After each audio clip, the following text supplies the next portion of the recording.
Hello, this is Dean Radin, and I'm on Your Superior Self. Hi, I'm Anita Murjani, and this is Your Superior Self.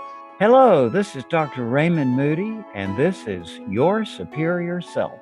Hi, Cultural Creatives. I'm Bruce Lipton, and I'm here to join you with Your Superior Self. This is Paul Selig, and this is Your Superior Self. What's up, everybody? I'm Aubrey Marcus, and this is Your Superior Self.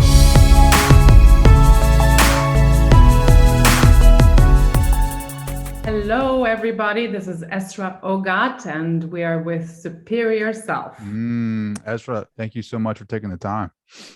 Well, thank you for inviting me. So your new book, Money Does Grow on Trees, The Myths We Create and Live By. It was very fascinating. I liked it. I enjoyed it. Anytime an author mentions allegory of the cave, I love that. I just love philosophy. I love that. So tell me, does money really grow on trees? Because I've heard that my entire life that it does not. Well, I think we've all heard that our entire lives. In Turkey, we have a different saying. We say you can't find money on the streets. But, that sounds kind of weird in English. So, the English version of that. I mean, I think we have all of us have that training from very early on that the resources are limited. Mm-hmm. So we grow up expecting the resources to be limited. Sure. And we experience that. So how did, I'm reading some of your story. It's very fascinating. You move out west to LA when you first come to the States, and your dream, I guess, was to be in film producing or making, acting, writer. So you do the traditional path of that, right? You go out west to, I guess, Hollywood or LA and start working jobs that don't really define who you are and who you want to be, just to pursue your dreams. Take me through that. What did that look like? Well, I want to start from how that journey started, because I grew up in Europe. Although I was born in Turkey, I grew up in Europe, like a different country every 3-4 years, and then I ended up in the States. And since I was in high school, I had this dream to be in the United States, although I had never come here as a tourist, because everything about the Constitution, freedom of thought, freedom of speech, you're innocent till proven guilty, some of the stuff that's getting lost fast in America was very fascinating for somebody who had grown up in Turkey and in Europe. And there was just no possibility, because my parents didn't want to send me. I'm so young. They don't want me to go that far away as a 23-year-old just fresh out of college. And so I graduated and I started working in a TV station. And about 8 months into working, I was just like, what am I doing? That's not the life I want to lead. And I'll never forget the moment I made the decision, and that's that concept is in the book as well. It's called the being choice. When we make a choice to reject something and to belong to something else, not just on an intellectual level, but with all of our being, all of a sudden all the doors of the universe open. So although it looked like it was impossible for me to come to the States, while I was pouring coffee in this job of mine, I'm like, you know what? I don't care. I'm just going to America. I don't care about the how. I am belonging to America. And shortly after, I found a scholarship. Shortly after, I figured out UCLA has a program that doesn't cost hundreds and thousands of dollars, a certification program. And before I could even understand what's going on, I was on a plane in 3 weeks, to Los Angeles, to a country that I had never even visited as a tourist. It was a very moving journey for me. I love the whole concept of, you call it whatever you want. I'm starting to, well, I'm not starting. I have a lot of desires, right? And I was reading your book, and there's a difference, like you were talking about, with some of the guru concepts of desire and attachments, and talking about the Buddha and reaching enlightenment and having that desire for that. There's a nice little story or excerpt in there about, or parable about a guru and a student the guru's holding down the student and underneath the water, and like he almost drowns him, and like the guru lets go, and he's like, why'd you do that? Like, you almost drowned me. And he's like, when you want, if you fight for that enlightenment like you did for that last breath, come see me. Yeah. And that's like I guess that's the X factor a lot of the time when it comes to desires. It's like you got to have that wanting, that yearning for not only creation of it, but like the wanting to see it fulfilled, I guess. Like, I have desires. I have a couple things on my list that I want to see come to pass, but it's not like from an ego standpoint. It's not like, Yeah. I don't want them, if they don't ever happen, whatever, I'm good. But the visualization that I do, the what I call creating that I do, like it's there, right? So I can feel it emotionally when I experience that in my creation mode. I think people get lost in that because they think that if I can just kind of think about it or I say it, then I'll have it.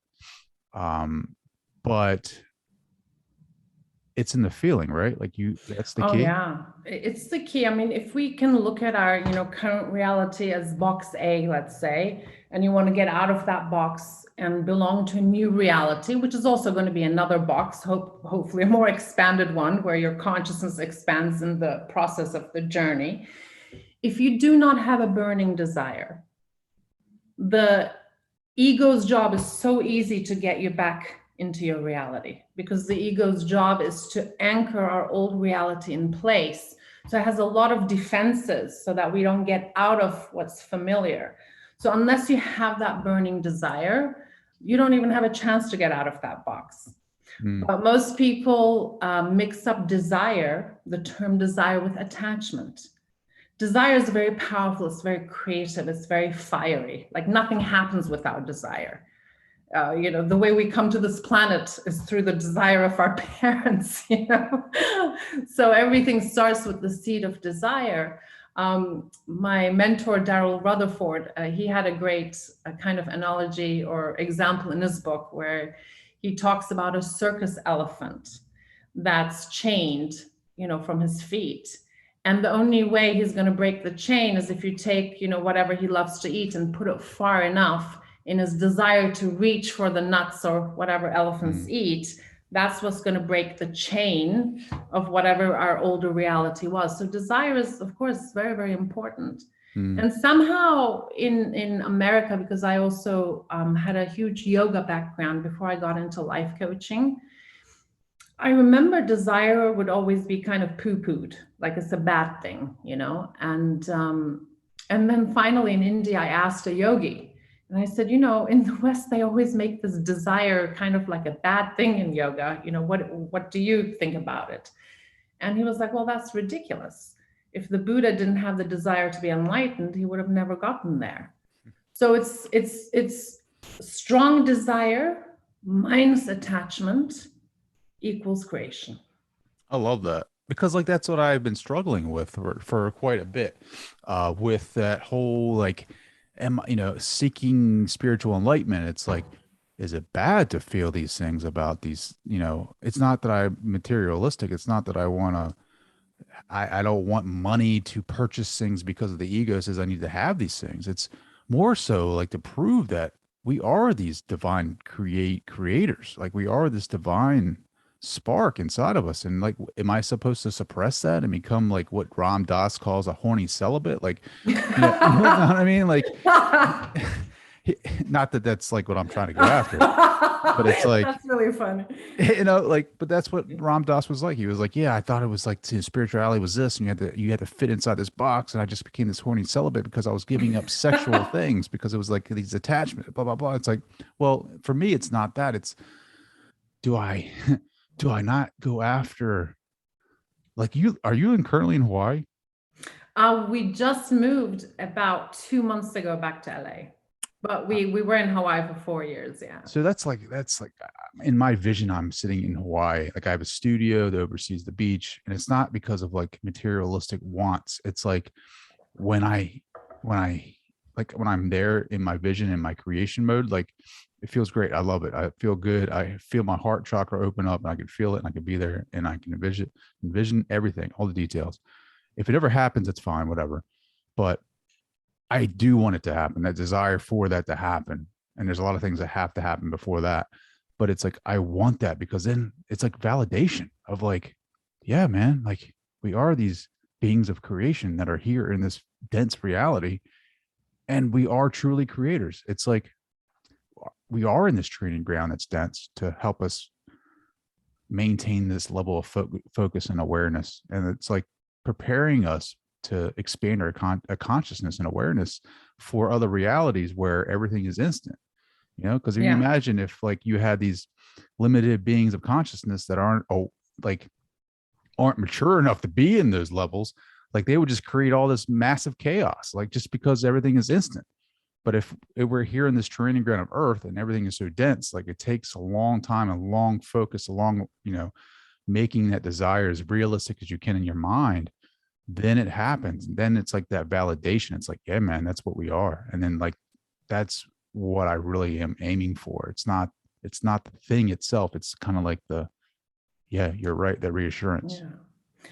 I mean, I love the saying I heard in yoga one time where it's we're not human beings trying to become spiritual, but we're foremost spiritual beings trying to have a human experience. Mm-hmm. So in a way, kind of trying to be spiritual is a funny concept within itself, because how can you try to be something that you already are? Oh, right. And I got this wisdom the one time, no, well, twice. I did one time ayahuasca and one time the other thing, I forget what it's called. It's San Pedro or something like that with a Peruvian shaman. And it was one of the most profound experiences I had. And it resonated deeply with me because it was the feelings I had were very similar to when I had a near-death experience, where it was just this complete feeling of being as if I'm enlightened. Like any question I asked, I knew the answer instantly. I could see 360 degrees, you know, around. I remember feeling that there was a purple flower behind me, and I would turn around and look, and there really was a purple flower. So I was in this ecstatic state of incredible love, incredible peace. And I kept on like freaking out that it's going to leave me the day after when the drug, you know, the feeling of the effect is gone. So I kept on like obsessively, I was like, oh my God, I got to write this down. I got to write this down before I lose it. I got to know that it's real. And then the San Pedro, which, you know, has intelligence, it would talk to me and it'd be like, calm down, just enjoy the moment. Don't try to hold on, surrender, be in the moment. And I'd be like, okay. And then 2 seconds later, no, I got to find a pen and paper and write it down. And it's like, no, calm down, be in the moment. So this went on and on for a while. And finally, I heard loud and clear, why are you so trying to reach something that you already are? And that was like such a moment of understanding for me the value of our human life. For the sake of being spiritual, we don't need to hate the human part. The human part does have the confusion and the contrast and the, you know, the desire and the attachment and then the letting go. So, and it creates, our human parts create problems so that we can find solutions. And in that journey from the problem to the solution, we discover who we are. We wake up to our infinite consciousness degree by degree by degree. And it's a beautiful journey. So for me, after that experience, my relationship turned from like trying to be enlightened, or I was like, oh my God, that's what I am already when I leave the body. So I'm here to have a different experience. And I recognize the importance and the value of the human experience. See, that's your experience. And that's why I love that you've had that for yourself. And everyone has to have their own experience. Like I've read books, tons of books. It's like to the point where I just want to know, you know what I mean? Like I want to know for myself, right? Like, like I love hearing stories like is the near-death experience in the book? Yeah, I mean, shortly, because it is about manifestation and how we create our reality. So I didn't get like too deeply in there, but I do mention it a little bit. What did that look like though? Like, I was 16 and we were going interrailing with friends from school. And my father sent me, my mom didn't want me to go at all. So we're like 16, 17, roaming around Europe. And we were in southern France.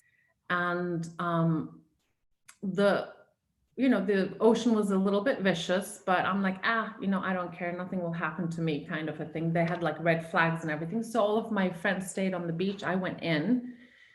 And before I knew it, I was in this kind of a current that just took me under. It was like literally being in a washing machine. And I was so disoriented that every time I was trying to get up to the surface without realizing, I was like crashing, to the ground.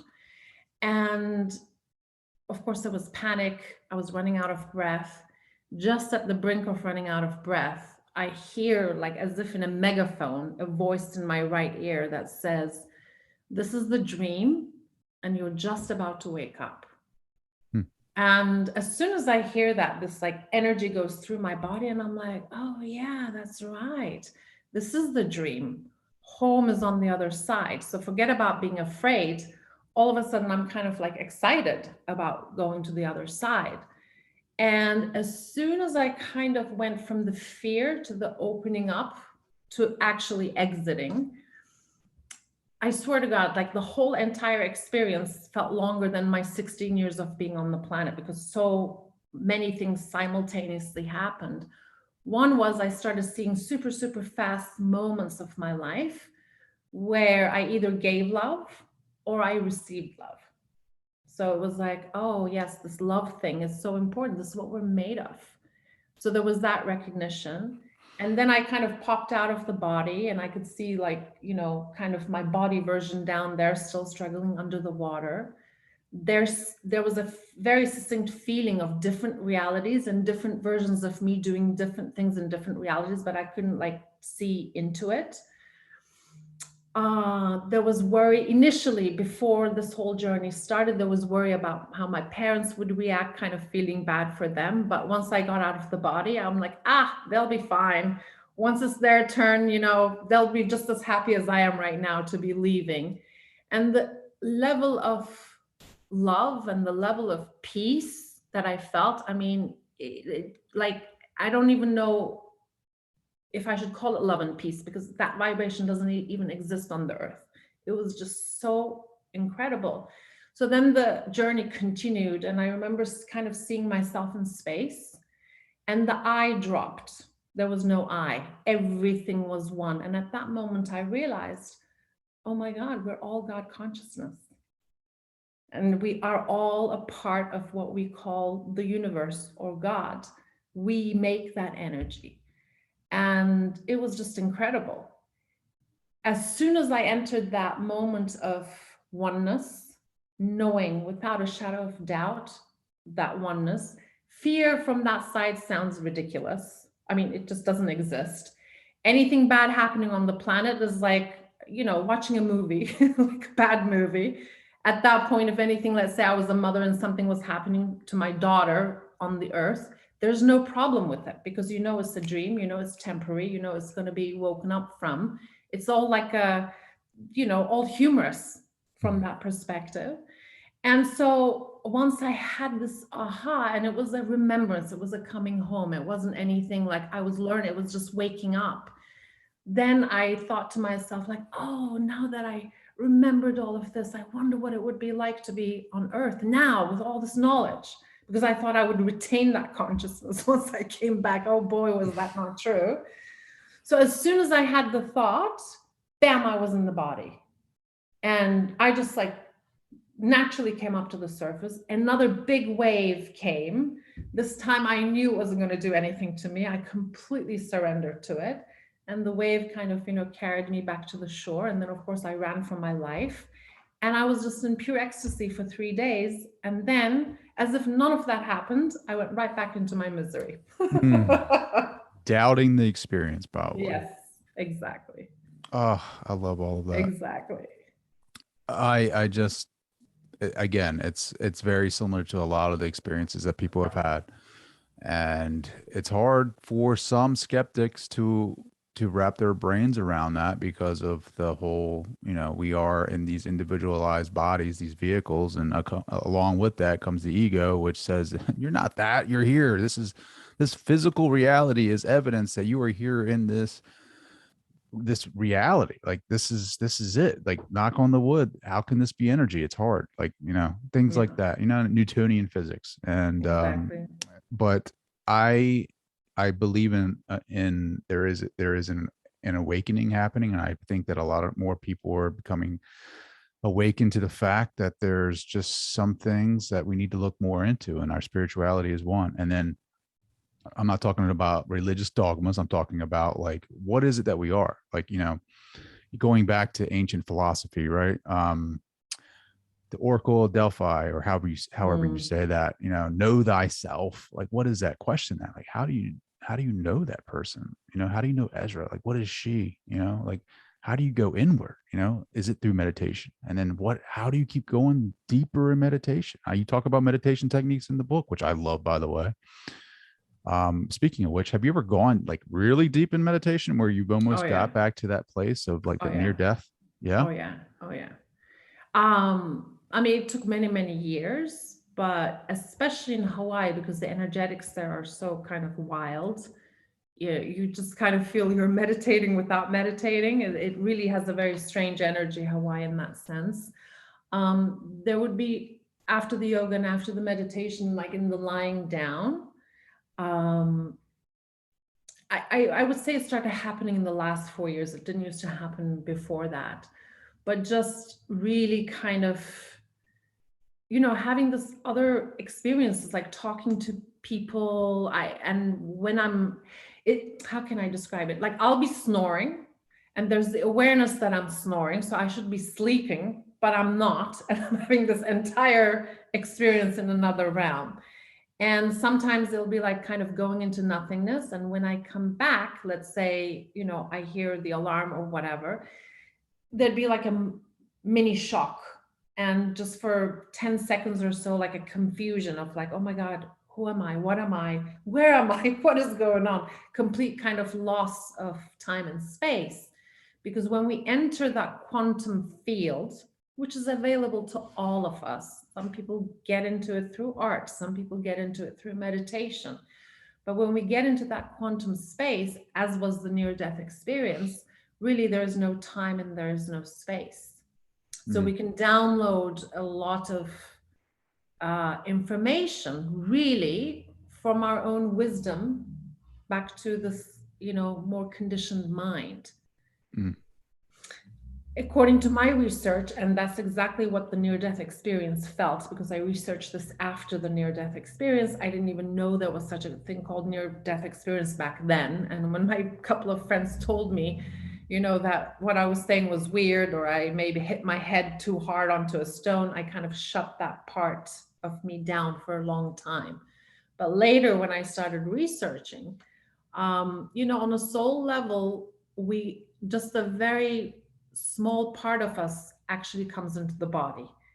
A much larger part of our energy kind of stays behind. So in meditation, it's possible to connect to that wider perspective that is always there. It's our inner being, it's our true self, higher self, whatever people, I don't like the word higher self, as if like, this character here is the lower one, all this hierarchy. No, it's the others, it's the more of us. Different frequency of us, right? Like different vibration. I've been reading a lot of William Buhlman material recently. He's one of the leaders in out-of-body techniques, right? His philosophy is there's different, obviously different, not obviously, some people don't even know that, but there are different layers of us as souls, or as consciousness, where, out of body, he says that out of body experiences are more so of us going inward, not necessarily going out of the body. Like, you're shedding this vehicle, you're entering into an energetic version of ourselves, and then that has a that is more dense than the next version of us. And there's different way many different versions of ourselves that are just on these different levels of frequency. And as you tap into the inner versions of yourself and as you raise your frequency, you start understanding that, and you open up a whole bunch of knowledge that we're just not capable of having in these vehicles, this physical, this brain of ours, just because of, just not capable of holding all the knowledge in the universe. So I've been toying with techniques, and I've had some pretty fascinating meditations just listening to his stuff. He does a lot of stuff with Monroe Institute. I don't know if you're familiar with them. Yeah. I heard about it. Yeah. Yeah. So he facilitates like an out of body course over there. And some of the meditations have been pretty fascinating, where like my eyes are closed, but like I'm starting to experience like visions. Like I just, like the other day, just started happening recently. Where like I could see, like my eyes are closed and it's not that I'm visualizing anything. It's like real 3D, like water was dropping and hitting water. And then next thing you know, I'm like going through space. And then I was dreaming. I was coming out of a dream the other night. And this guy, it was like one of those when the bad guys are chasing you kind of thing. So like you guys, we were battling for some reason. And like, I don't know if I killed him or not. I don't know in the dream, but all of a sudden he starts floating towards me and then makes a left turn and starts going through this like void. And I'm like following him, and it's like color, it's like 3D. I'm like, what is going on right now? Like, I'm not even sleeping. I'm like coming out of sleep. So it's through his techniques and meditations, like I'm experiencing a whole different reality of consciousness that I never knew. Like it's different than visualization. I'm sure it is very, very different. It's because it's not like your mind, it's really like you're seeing a whole 3D happening. Yeah. It's no different than, watching a movie on a full screen. It's that real. What happens after that, I guess? Like what happens next? does it, I don't know. Do I get 360 like vision after that? I don't know. We'll find out. But we're here to talk about manifestation, right? And the thing that I hear the most is that, and you just said it from your near-death experiences, we are the actor, the director, and producer of this, right? I want to know if the actor gets tired of this play, can he change the play? Of course. And how do we do that? Well, it's number one is examining our belief systems. For example, prosperity was always a challenge for me. I always had money problems ever since I could remember. And it's not like my parents were super poor. Yeah, they weren't super rich either. But whether it was like getting an allowance from my grandfather, or whether it was when I came to LA, just trying to pay rent. I was a student. I wasn't really allowed to work, but I had to be able to pay rent. So I did all kinds of jobs to basically, survive. And when I got into my mid-30s, I became so sick and tired of constantly struggling around money, because I could really feel that because I was so on the survival mode, I couldn't open up to other levels of my being. And that's the problem always about being in survival mode. There's that hierarchy, that pyramid, Maslow's pyramid as well. I mean, for self-actualization, actually allowing ourselves to live abundantly is a very important step, because that survival mode has us like so much in fear. We literally can't access the rest of us, such as creativity and joy and, the higher frequencies of who we are. So I remember the moment, just like when I came to the US, what in our system we call a new being choice. When you reject who you have been being and you make a new being choice, a new decision to belong to a new reality. So I made that decision in my mid-30s, and I said, you know what, I am done. I am from now on, do or die, I don't care. I'm just going to belong to prosperity. That's it. I am going to experience abundance in my life. And as the saying goes, when the student is ready, the teacher shows up. I like to say, when the person is ready, the universe shows up. So I met my mentor about a week or two after that decision. The very first thing that he asked me was, he's like, do you remember your first memories around money? And I had never thought about something like that. And when I thought back, all of a sudden, a 7-year-old version of myself came into play. And I'm sitting in the house watching TV, and my grandparents and a bunch of their friends are in the living room talking. And there's a conversation going on amongst them where they're talking about a 23-year-old girl that was married off to a really kind of rich but old doctor. And the conversation is going on like this: oh, it's a good thing she married for money. That's what smart women do. Love is something so stupid. If a woman follows her heart, then she's like stupid. And I'm listening to this conversation and getting more and more livid as a 7-year-old. And because I'm young and I can't really interfere in their conversation, I instead go to the bathroom, lock myself into the bathroom. I look at the mirror and I say, I will always follow the way of love, and I will always say no to money. So as a 7-year-old self, I created at that moment, through the experience I was having, I arrived at a conclusion, a program, a self-created program, that money and love don't go together. They have to be separate. People either go in this direction or that direction. And I made a clear choice as to going in this direction. And that became my program, created as a 7-year-old. And that ruled my financial life until I woke up to that story in my mid-30s.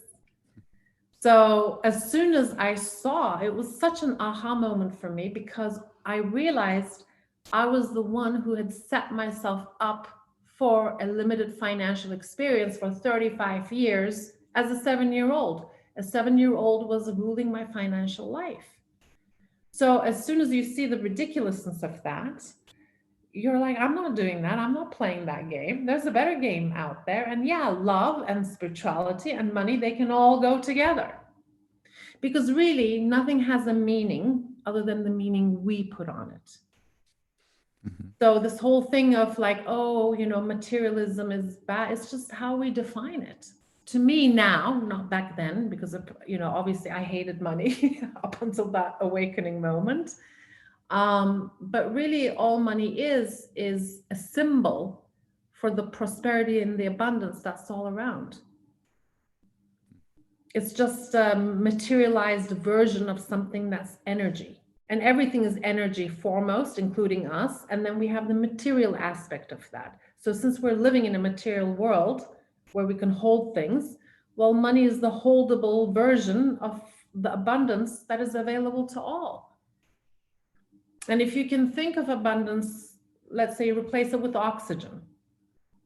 Who can blame me for having deep breaths? But just because I'm having deep breaths doesn't mean other people don't get to have enough oxygen. Sure. If they're not breathing deeply themselves, it's because that's their choice. Yeah.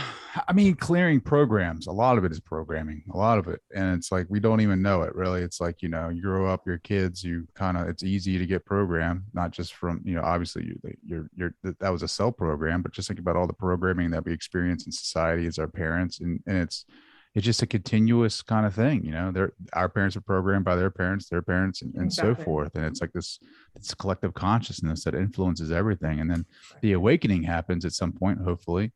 And you start wondering, like, what else? Like, this is bad because I've always thought it was bad because of a belief system. And now I'm finding out that it's not really that bad, but it's just my interpretation of that. It's like the eye of the perceiver, right? Like the perception, my perception of this determines if it's bad or good. And what is good or bad? It's just two words, right? Like, what is a bad experience? It's what I perceive it to be.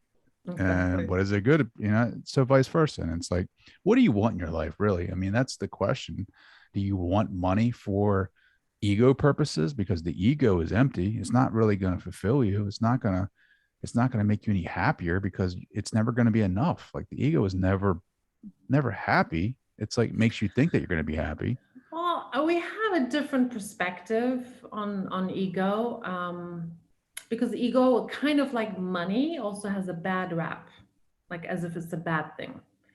And when we look at what ego means, it actually just means I in Latin. So when we say, oh, the ego is bad, we're actually saying I am bad. Or when we say, I want to get rid of my ego, it's like saying, well, I want to get rid of me. Or if we say, damn, this big ego of so-and-so. Well, I mean, ego just has a bad name. Sure. I think it's interpretation. Like my interpretation of ego is totally different. Like mine is I guess the small self, the not the I am, not the I. The I for me is something totally different. The I am to me is a sacred source of energy, right? And the ego to me is something that arises. I know what that is for me. Like I can see it in it isn't what I am. It is something that I identify as being, this identity that I think that I am, the role, the actor, but that actor comes with programmed conditioning that has triggers, like, so that ego has Exactly. triggers. So it's like different, like, I guess it's different interpretations of that, or perceptions. But it changed my life to change for me, my definition of ego after I met my teacher, because I had a similar kind of a background in regards to how I was taught the ego to be, especially coming from a yoga background. And as soon as I recognized through my mentor's definition and then through our own explorations with my husband, the ego is just according to us, just an anchor, a space holder for whatever beliefs we have decided to believe in, so that it can be experienced as a reality by us. Because if we didn't have the ego, we couldn't learn anything. When we learn to drive, at the beginning, we're all like being super careful and we can't really, function. And then as soon as we learn it, it becomes automatic. It's the ego that's holding that knowledge in place. So it's like without thinking, automated. So in the same way as we come here to experience this earth space, time and space, we come up with all kinds of decisions about ourselves, about marriage, about men, about, women, about sex, about money. And then that programming, I really do see it like a program. We do the programming. The screen of the laptop is the life reflecting whatever programming we put in. And ego is the database where all those belief systems are held. So when we don't like the ego, in a way, all those decisions, most of those decisions on top of it come from the time we're children. It comes actually from a very innocent place. For, as a 7-year-old deciding money and love don't go together. Mm-hmm. Or, maybe, I don't know, somebody's father hit them over the head because they couldn't figure out math and said, you're stupid. And, the 7-year-old or 8-year-old believed, oh my God, I'm stupid. So then the ego holds that. And when that small self comes, it is a small sense in the sense of our wounded child. So when we don't like the ego, we also are pushing away and separating the inner child, trying to reach us from whatever the wound is or the limitation is. So to me, I've seen a lot of value in befriending the ego, seeing it as a function, as a mechanism, because when we do decide something new, again, we need the ego function to anchor it in reality so that it can be experienced by us. Sure. No, all the experiences are necessary for our development. Don't get me wrong by that. I also try to look at it like, I try to expand my awareness too, right? To see, like, when I am anchored in that moment of, like, maybe getting triggered by something, maybe anger or some type of emotion, like I get drawn like a pinpoint of my attention to in that situation where I'm all in. Like I am the actor 100% in that drama. If I can just for a second, like, catch it where I'm like, all right, this isn't really what I am or who I am or who I want to be. So, like, take a step back and try to find like a generalized emotion to kind of deflate that awareness, to draw it back, and then gain that awareness of, like, this is just the body, or this is just the ego, or this is just this program running right now. It's not really who you are. You know what I mean? Like, I try to gain awareness of that and just say, like, you can see the body, you can see it, like you can feel it in certain places in your body of energy when you're like getting really pissed off about something. You feel it in your gut. You're like, that's the body reacting. That's the program running in this situation. Like, it's already there. It's just something in my environment has triggered this. And that's the program that's running. Am I the program? No. How do I gain that awareness? And then through meditation, you can kind of I try to tap into that awareness and like feel yourself expand. And then that's when like you start opening up a little bit more, and you start kind of, well, I do, tapping back into what I truly am. And I can kind of anchor myself into that and try to, gain. But those trigger points, those times that we do get triggered, are amazing entry points for us to go into the system and find what belief system is. So like to give presence to that trigger, to like love it, to see where it's in the body.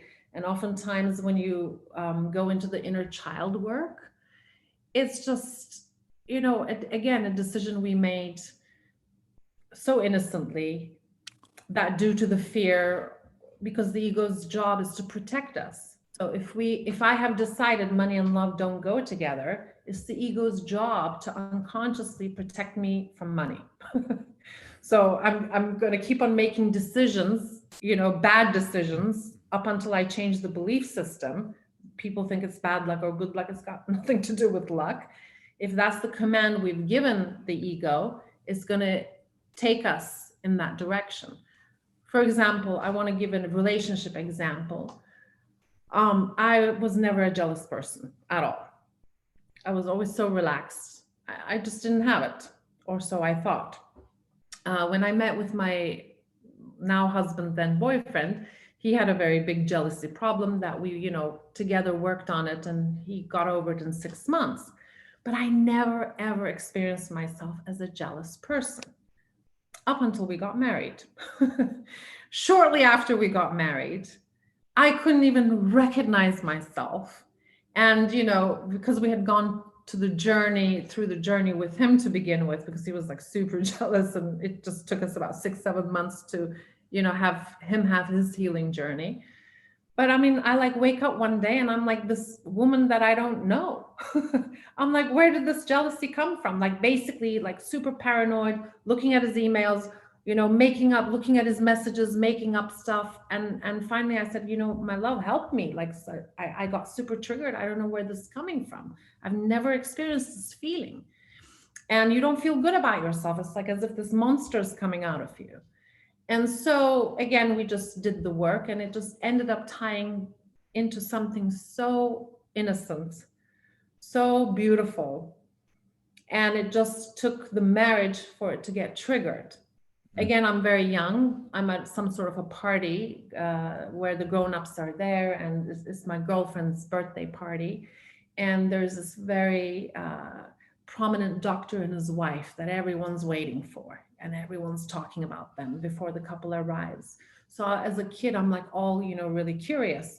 When they arrive, he's a really handsome doctor and the wife is just beautiful. I remember looking at them and saying, when I grow up, this is the kind of relationship I want. I want to shine like they're shining. So then we all sit at the table, and at one point, and the doctor's sitting right across from me. And I mean, he was really gorgeous. I'm like looking at him as an 8 or 9-year-old.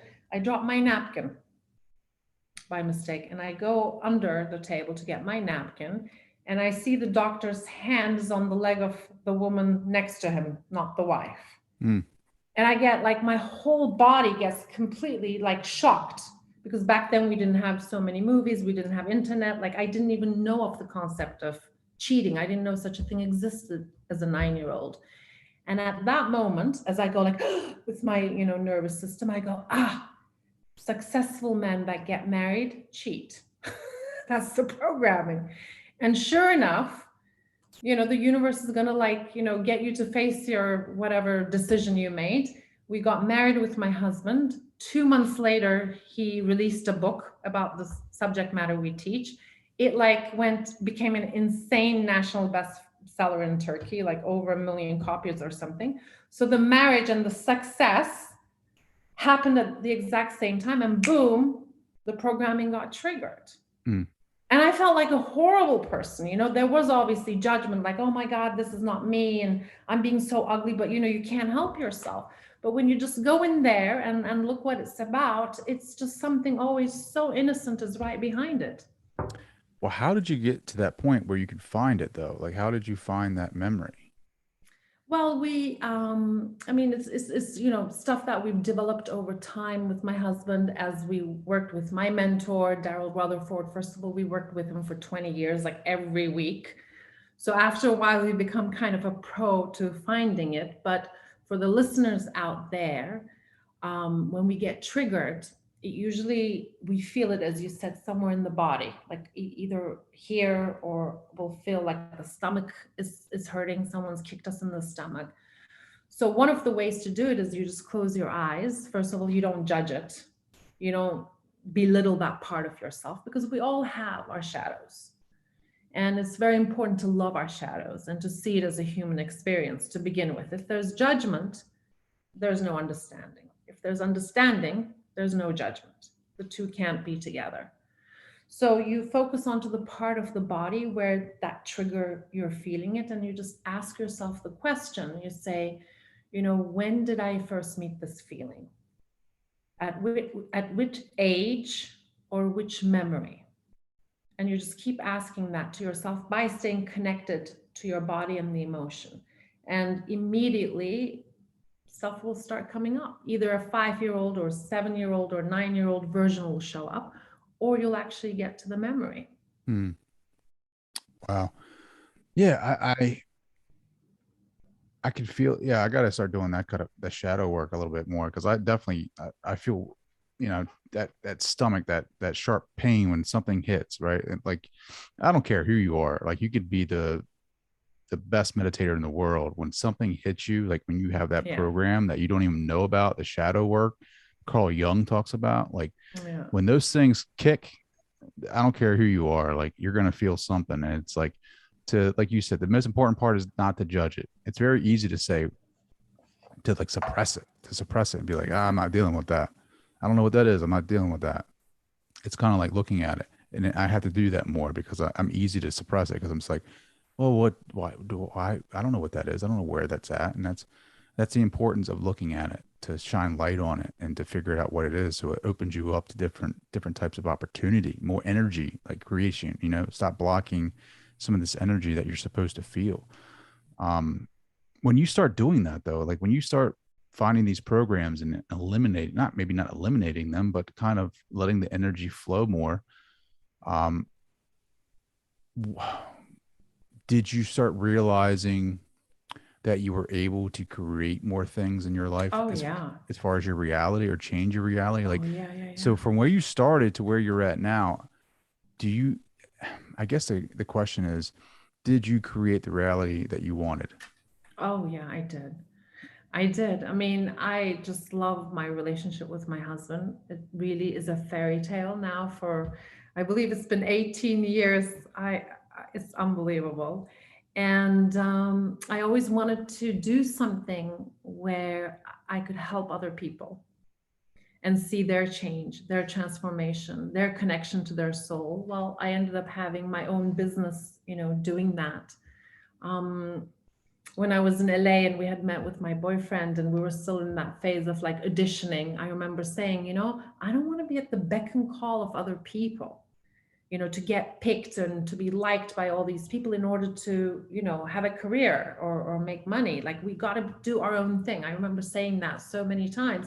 I had no clue as to how that was going to manifest, but the desire was there and the focus was there, and I kept that alive, and it happened to come to me in the form of life coaching.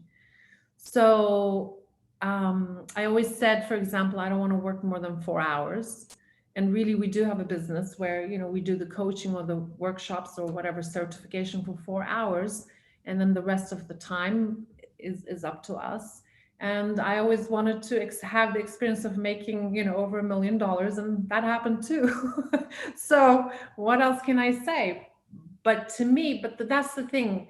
As soon as we grow more, then through that expansion already, new desires are born. So then we're like having the whole journey all over again. And that's why it's very important to enjoy the journey rather than be attached to the goodies that we get at the end. As long as we're enjoying the journey, discovering who we are, seeing it as a game, seeing it as like a little puzzle, and just having fun with it, the goodies will come. that's been my experience. And my biggest mistake was I thought the more my consciousness grew, the less shadows I would have. I actually saw the opposite is true.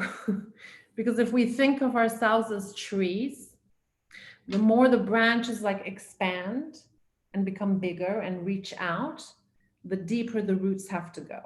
And as the roots are going deeper, we're going to start hitting rocks that we would have, unless we had expanded, we wouldn't have even had a clue that they were there.